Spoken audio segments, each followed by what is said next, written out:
कहते हैं कि जिंदगी की हर आरज़ू पूरी हो जाए तो जीने का क्या मज़ा, और जीने के लिए एक खूबसूरत वजह भी होनी चाहिए। तो वजह अपनी यही है, अपने को आरआरबी पैरामेडिकल के अंदर श्योर सिलेक्शन लेना है।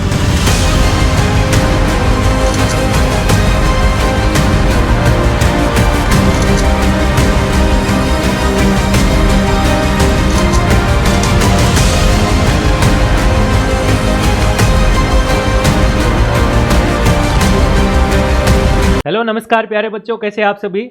आप सभी का सूरदर्शन क्लासेज के यूट्यूब चैनल पर हार्दिक स्वागत। और बच्चों, आज मैं आपके सामने जो लेके आया हूं भाई, बहुत इंपॉर्टेंट चीज़, जो आरआरबी पैरामेडिकल की भर्ती आई हुई है, यानी उसका जो ऑफिशियल नोटिफिकेशन जारी हुआ था, उसकी तैयारी के लिए आज मैं आपके सामने स्मार्ट रणनीति, यानी अपने को तैयारी कैसे करनी है, अपने को क्या क्या पढ़ना है, उन सब के बारे में मैं वीडियो लेकर आया हूँ बच्चों। बात करें, जैसा कि थंबनेल में दे रखा है कि पैरामेडिकल भर्ती के लिए अपन आज बात करेंगे भाई स्मार्ट रणनीति, यानी सिलेक्शन वाली तैयारी। सिलेक्शन वाली तैयारी कैसे करनी है, कौन कौन से सब्जेक्ट पढ़ने हैं, सर पेपर का लेवल कैसा रहता है, पेपर कितने पार्ट में आता है, ए पार्ट में क्या क्या पूछा जाता है, बी पार्ट में क्या सिलेबस आता है, यानी जो पिछली भर्ती की बात करें भाई आरआरबी, उसी बेस पर आज मैं लेके आया हूँ जानकारी कि जो पिछली भर्ती में जैसे क्वेश्चन आए थे, ए पार्ट क्या था, बी पार्ट क्या था, उसी की अपन बात करेंगे, क्योंकि कहीं ना कहीं उसी से मैच करता हुआ ये आगे वाली भर्ती में भी रहने वाला भाई। बात करें अगर अपन, जैसा कि ये ऑफिशियल नोटिफिकेशन भाई सबने देखा ही होगा, और पिछले वीडियो में भी मैंने इसके बारे में बताया था कि जुलाई और सितंबर के अंदर अपने पैरामेडिकल कैटेगरी की बात हो रखी है बच्चों। बहुत अच्छा अवसर है, बहुत अच्छा अवसर है, मेहनत करनी है और ये नौकरी लेनी है। आरआरबी पैरामेडिकल की भर्ती बहुत कम आती है, तो इसलिए आपको इस पर फोकस करना है। फिर बात करें बच्चों की ये जारी कब हुआ था, ये भाई 2 फरवरी 2024 को ये जारी हुआ था, रेलवे रिक्रूटमेंट बोर्ड ने जारी किया था। तो ऑफिशियल नोटिफिकेशन है, एक बार उसे ध्यान देवे इस पे। इसके बाद बात करें बच्चों कि पेपर का लेवल क्या रहने वाला है, इसकी बात करें, सिलेबस क्या रहने वाला है, पार्ट ए और बी में क्या पूछा जाना है। तो आज अपन बात करेंगे इस वीडियो में कि पेपर का लेवल, यानी जो पिछली भर्ती प्रीवियस पेपर में किस लेवल के क्वेश्चन आए थे, कहां तक पूछे जाते हैं, यानी कैसे कैसे क्वेश्चन हमें पूछे जाने वाले हैं। और सिलेबस की बात करें कि सर इसमें क्या आएगा, क्योंकि कुछ बच्चों ने भी डिग्री कर रखी है, कुछ बच्चों ने डिग्रियां कर रखी है, कुछ बच्चों ने डिप्लोमा कर रखा है। तो सर क्या क्या पूछा जाएगा, उसमें सिलेबस क्या रहेगा, उसके बारे में भी चर्चा करेंगे। उसके बाद आता है कि सर ये पेपर पार्ट ए में क्या पूछा जाएगा और इसके पार्ट बी में क्या पूछा जाएगा, यानी 70 और 30 का जो रेशियो पिछली भर्ती यानी पिछले एग्जाम के अंदर हुआ था कि 70 नंबर का जो आपके प्रोफेशनल पार्ट है, यानी आपका जो सब्जेक्टिव पार्ट है, उससे संबंधित आया था, और 30 नंबर में जो पार्ट पूछा गया था उसके बारे में बात करेंगे। तो देखो भाई बात करते हैं अपन सब्जेक्ट में, यानी कौन कौन से सब्जेक्ट से कितने क्वेश्चन आए थे, कितने नंबर के आए थे और टाइम ड्यूरेशन क्या रहा था। भाई विशेष रूप से ध्यान रखना इसके बारे में, आरआरबी पैरामेडिकल की अपने को सिलेक्शन इसमें लेना है, नौकरी श्योर लेनी है, क्योंकि बहुत अच्छा अवसर है रेलवे हॉस्पिटल में काम करने का। और जिस वजह से अपन लेने की कोशिश कर रहे हैं भाई, आप सभी इसके बारे में एक बार जरूर देखना। इसका जो वर्क होता है रेडियोग्राफर का, लैब टेक्नीशियन का, उसके बारे में भी देखना, तब आपको समझ में आएगा कि आरआरबी पैरामेडिकल की भर्ती क्यों इंपॉर्टेंट हो जाती है। तो बात करें भाई इसके सब्जेक्ट की, तो प्रोफेशनल एबिलिटी, यानी कि जो अपना मेन सब्जेक्ट होता है भाई, उसमें से क्वेश्चन जो आते हैं वो 70 क्वेश्चन आते हैं भाई। कितने क्वेश्चन आते हैं, 70 क्वेश्चन आते हैं, और जो मार्क्स देते हैं यानी प्रत्येक क्वेश्चन जो भाई 1 नंबर का होता है, यानी 70 नंबर का ये पार्ट आता है।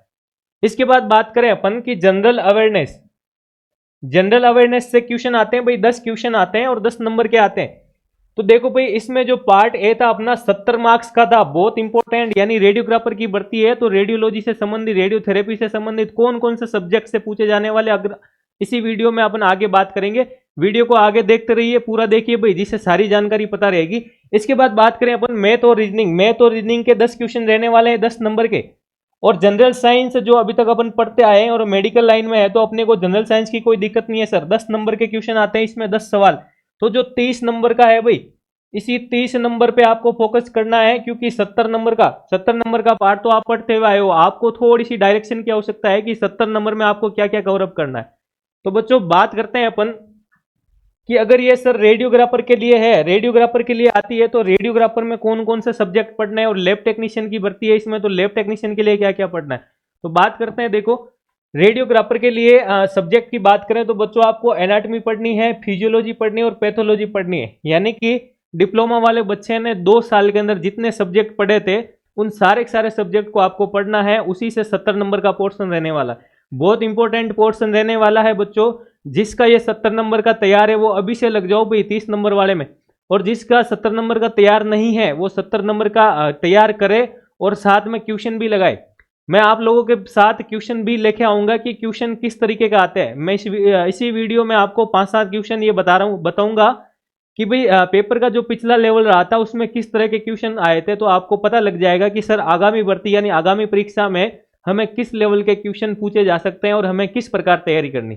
तो बच्चों देखो, इसमें डार्क रूम का क्वेश्चन भी आया हुआ भाई। डार्क रूम बहुत इंपॉर्टेंट है, रेडियोलॉजी डिपार्टमेंट में डार्क रूम इसके क्वेश्चन। और उसके बाद बात करें भाई रेडिएशन फिजिक्स, तो जो विकिरण फिजिक्स है, भौतिकी है, उसके बारे में क्वेश्चन आने वाले हैं। और रेडियोग्राफी जो पोजिशनिंग वाला पार्ट है रेडियोग्राफर्स के लिए, उसमें से भी क्वेश्चन पूछे जाएंगे। इसके बाद बात करें भाई बच्चों के सेकेंड ईयर में पार्ट रहता है आपके स्पेशल रेडियोलॉजिकल प्रोसीजर, जिसके अंदर भाई आईवीपी, बेरियम वगैरह, आरजीयू, एमसीयू, ये सारे इन्वेस्टिगेशन प्रोसीजर जो होते हैं भाई रेडियोलॉजी का, ये जो अपन करते हैं उनसे क्वेश्चन आने वाले हैं। फिर अपन बात करें भाई रेडियोथेरेपी, थेरेपी के अंदर क्या होता है भाई रेडिएशन के द्वारा अपन ट्रीटमेंट करते हैं, तो उस पोर्शन से भी क्वेश्चन आने वाला है। जैसे टेलीथेरेपी से क्वेश्चन आ गया, ब्रेकीथेरेपी से आ गया, रेडिएशन सोर्सेज के बारे में क्वेश्चन आ गया, हाफ लाइफ का क्वेश्चन आ गया, तो इन सभी को अच्छे से तैयार करना है।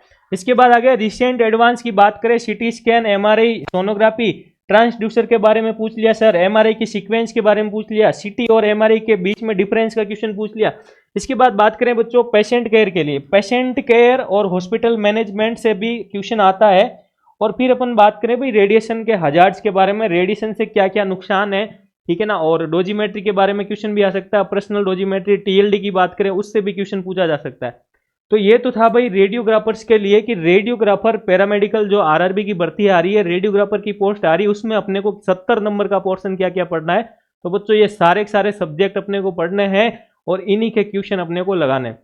इसके बाद बात करें बच्चों लैब टेक्नीशियन के लिए अपन कि सर लैब टेक्नीशियन की जो भर्ती इसमें इंक्लूड आ रही है आरआरबी पैरामेडिकल में, उसके अंदर हमें क्या पढ़ना चाहिए। तो उसके अंदर देखो बच्चों कॉमन जो सब्जेक्ट होता है भाई एनाटमी, फिजियोलॉजी और पैथोलॉजी, ये जो सब्जेक्ट है भाई ये सारा का सारा कॉमन रहने वाला है। अब आता है लैब टेक्नीशियन के लिए, जो लैब टेक्नीशियन वाले हैं भाई medical lab technology, medical lab technologist, उनके बारे में अगर मैं बात करूं बच्चों तो हिमेटोलॉजी का पोर्शन अलग रहने वाला, हिमेटोलॉजी को पढ़ना है, ब्लड बैंक के बारे में पढ़ना है, फिर आपको क्लिनिकल पैथोलॉजी के बारे में भी पढ़ना है, यहीं से भी क्वेश्चन आने वाले हैं। और बच्चों आपके सेकेंड ईयर में जो रहता है माइक्रोबायोलॉजी, यहाँ से क्वेश्चन आने के चांसेस है, और बायोकेमिस्ट्री भी आपको पढ़ना है। इसके बाद देखो भाई कभी कभार एग्जाम के अंदर जो आपके एमएलटी यानी मेडिकल लैब टेक्नीशियन, इनके भाई इस लैब से रिलेटेड जितने भी इंस्ट्रूमेंट है, इन इंस्ट्रूमेंट से भी क्वेश्चन आ सकते हैं। यानी कि इंक्यूबेटर के बारे में पूछ लिया, ओम के बारे में पूछ लिया, पिपेट क्या होती है, माइक्रो पिपेट क्या होती है, इनके बारे में पूछ लिया, रिजेंट के बारे में पूछ लिया। तो सारे के सारे एमएलटी के जो इंस्ट्रूमेंट है भाई उनके बारे में आपको पढ़ना है। इसके बाद बात करें कि इन्वेस्टिगेशन से रिलेटेड क्वेश्चन भी आ सकता है, यानी आपको कोई इन्वेस्टिगेशन का नाम दे दिया और दे दिया कि ये किसके लिए किया जाता है। जैसे अपन बात करें भाई एचआईवी के लिए, सीबीसी के लिए, सीआरपी टेस्ट किसके लिए करवाया जाता है, तो ये आपको सारा नॉलेज होना चाहिए। और इसके साथ साथ ही जैसे आरएफटी, एलएफटी, ये सारी चीजें अपन करवाते हैं, तो इसमें आपको क्या पता होना चाहिए इनकी नॉर्मल वैल्यू। तो क्वेश्चन यहां से भी बन सकता है बेटा, नॉर्मल वैल्यू का क्वेश्चन, नॉर्मल वैल्यू भी पूछ ले आपसे, बिलीरुबिन की नॉर्मल वैल्यू क्या होती है, आरएफटी, एलएफटी भी पूछ लिया, क्रेटनाइन का पूछ लिया, तो क्वेश्चन यहीं से भी बन सकता है। इसके बाद अगर बात करें भाई कि कुछ मैं आपके साथ भाई क्वेश्चन डिस्कस करने वाला हूं कि क्वेश्चन जो है किस प्रकार प्रीवियस क्वेश्चन आए हैं, उनकी अगर बात करें कि सर इस हिसाब से अपन अनुमान लगा सकते हैं कि आगे के पेपर का लेवल भी ऐसा ही रहना है। उस हिसाब से ही आपको क्या करना है कि एमसीक्यू क्वेश्चन जो थोड़ी अगर आप पढ़ रहे हो तो उसके साथ साथ 20-20, 30-30 क्वेश्चन आपको लगाने हैं, ज्यादा लगा सकते हो तो 50 क्वेश्चन आपको लगाने हैं, उससे सारा का सारा टॉपिक है भाई आपका क्लियर हो जाएगा। तो बच्चों देखो बात करें अपन, मैं कुछ क्वेश्चंस लेके आया हूं इस वीडियो के माध्यम से आपको बताने के लिए कि आपका जो पिछला पेपर हुआ था आरआरबी पैरामेडिकल का, उसके अंदर कैसे क्वेश्चन पूछे गए थे। आपको विशेष रूप से ध्यान रखना है भाई, ये हर हाल में आपको पैरामेडिकल आरआरबी की नौकरी लेनी है, क्योंकि ये बहुत कम वैकेंसी आती है और अपने को सपना पूरा करना है इस वैकेंसी के माध्यम से। पैरामेडिकल का जो डिप्लोमा हो गया है कंप्लीट, जो पास आउट हो गए हैं, जिसके पास डिग्री कंप्लीट है, वो सारे के सारे इसमें एलिजिबल है, एग्जाम दे सकते हैं। इसके बाद बात करें भाई कि पेपर का लेवल यानी उसमें क्वेश्चन कैसे क्या आने वाले बच्चों, तो देखो पिछले साल ऐसा क्वेश्चन आया हुआ है कि bone of wrist are called, यानी रिस्ट की जो बोन होती है उनको क्या कहते हैं, यानी कलाई की हड्डियों को क्या कहा जाता है। तो कलाई की हड्डियों को क्या कहा जाता है, ऑप्शन इसमें दे रखे हैं टार्सल बोन, मेटाकार्पल, कार्पल्स और फेलेंजेस। तो बच्चों देखो बात करें अगर अपन टार्सल्स बोन, तो टार्सल्स बोन्स को अपन नहीं कहते कलाई की बोन, क्योंकि टार्सल बोन लोअर लिम्ब के अंदर पाई जाती है, तो ये तो होगा ही नहीं। इसके बाद अगर बात करें मेटाकार्पल्स, तो मेटाकार्पल्स भी नहीं होगा और कार्पल्स बोन जो है भाई, कार्पल्स बोन इसका एग्जैक्ट आंसर होगा। तो कमेंट करके जरूर बताना कार्पल्स बोन कितनी होती है हमारे शरीर में, कार्पल्स बोन कितनी होती है और कौन कौन सी होती है उसके बारे में। इसके बाद देखो नेक्स्ट क्वेश्चन की अगर बात करें कि what is the full form of pet, PET, pet skin की बात करें बच्चों, तो फुल फॉर्म के क्वेश्चन भी आ सकते हैं। तो फुल फॉर्म जितनी भी अपने सिलेबस में बन रही है आप शॉर्ट नोट्स बनाइए, मैं खुद लेकर आऊंगा शॉर्ट नोट्स के, आपको शॉर्ट वीडियो मिल जाएंगे उसमें। अगर बात करें अपन पेट का, यानी पीईटी, पेट स्कैन जो होता है भाई, पेट स्कैन की अगर बात करें अपन कि पेट स्कैन की फुल फॉर्म क्या होती है, तो इसकी पॉजिट्रॉन एमिशन टोमोग्राफी दे रखा है, पॉजिट्रॉन इलेक्ट्रॉन टोमोग्राफी दे रखा है, पल्स एमिशन टूल दे रखा है, पल्स्ड इलेक्ट्रॉन टूल। तो देखो भाई जहां पे भी टूल लिखा हुआ है वो तो इसका आंसर होगा नहीं। इसके बाद बात करें अपन कि इसमें क्या आएगा, तो जहां पे भी ये दे रखा आपको कि पॉजिट्रॉन एमिशन थेरेपी या एमिशन टोमोग्राफी, तो वो इसका आंसर होगा भाई। तो देखो एमिशन कहां दे रखा अपने को, ए पार्ट में। तो बच्चों आपको लेवल पता लग रहा होगा कि आरआरबी पैरामेडिकल के अंदर, आरआरबी पैरामेडिकल के अंदर किस प्रकार के क्वेश्चन पूछे जाते हैं। इसके बाद देखो बात करें अपन कि थर्ड क्वेश्चन कह रहा है कि हाई फ्रीक्वेंसी एक्सरे जनरेटर, यानी उच्च आवृत्ति के एक्सरे जनरेटर में, तो इसकी प्रॉपर्टी का क्वेश्चन है भाई, इसके गुणधर्म के बारे में पूछा हुआ है आपको कि इसमें क्या होगा। तो इसमें लिखा है कि यूज लार्ज साइज ट्रांसफॉर्मर, यानी बड़े आकार के ट्रांसफॉर्मर का उपयोग करते हैं, यूज स्मॉल साइज यानी छोटे साइज के ट्रांसफॉर्मर का प्रयोग करते हैं, are not suitable for mobile x-ray unit, mobile x-ray unit के लिए ये उपयुक्त नहीं है। इसके बाद कह रहा है कि provide a low ripple voltage to x-ray tube, यानी एक्सरे ट्यूब को कम उर्मिका यानी कम रिपल वोल्टेज उपलब्ध करवाता है। तो देखो भाई इस प्रकार के थ्योरी के क्वेश्चन भी आपको दे सकते हैं। तो बात करें इसके अंदर, तो इसमें आ जाएगा भाई कि छोटे आकार का ट्रांसफॉर्मर उपयोग किया जाता है, हाई फ्रीक्वेंसी एक्सरे जनरेटर ने उच्च आवृत्ति एक्सरे के लिए अपन छोटे आकार का ट्रांसफॉर्मर यूज करते हैं। इसके बाद अगर बात करें भाई अगले क्वेश्चन को, तो देखो ये कह रहा है कि किडनी की कार्यात्मक इकाई, the functional unit of kidney, ये एनाटॉमी का क्वेश्चन है भाई, ये एनाटॉमी का क्वेश्चन है, बिल्कुल इजी क्वेश्चन आता है।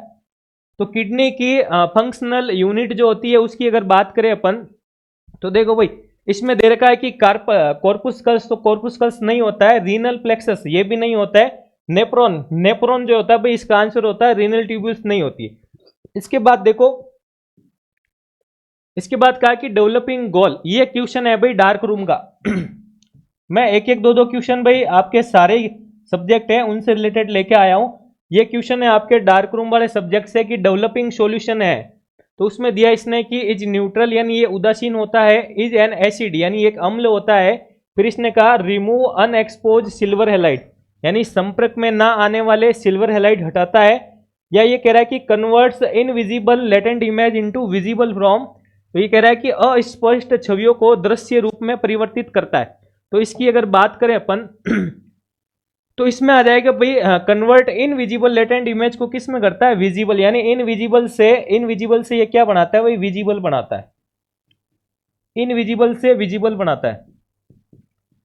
तो इसमें आपका आंसर है भाई डी हो जाएगा। जैसे अब बात करें देखो एनोड, तो रेडिएशन फिजिक्स से ये क्वेश्चन आया भाई, रेडिएशन फिजिक्स मैं हर सब्जेक्ट के क्वेश्चन लेके आया हूं जिससे आपको पता चलेगा कौन से सब्जेक्ट से कैसा क्वेश्चन पूछा जाता है। अब इसमें क्या पूछा आपको, रेडिएशन फिजिक्स में भी ये एक्सरे ट्यूब वाला जो टॉपिक है भाई, एक्सरे ट्यूब जिसके अंदर एनोड और कैथोड का दे रखा है, उसी में एनोड के टाइप दे रखे हैं कि stationary anode are used in, यानी स्तर एनोड का उपयोग होता है। तो स्तर एनोड का उपयोग किसके अंदर होता है भाई, तो बात करें कि सीटी स्कैन में, फिक्स यूनिट एक्सरे ट्यूब में, मोबाइल एक्सरे ट्यूब में या फ्लूरोस्कोपी में, तो ये भाई मोबाइल एक्सरे ट्यूब जो होती है उसके अंदर इसका यूज किया जाता है।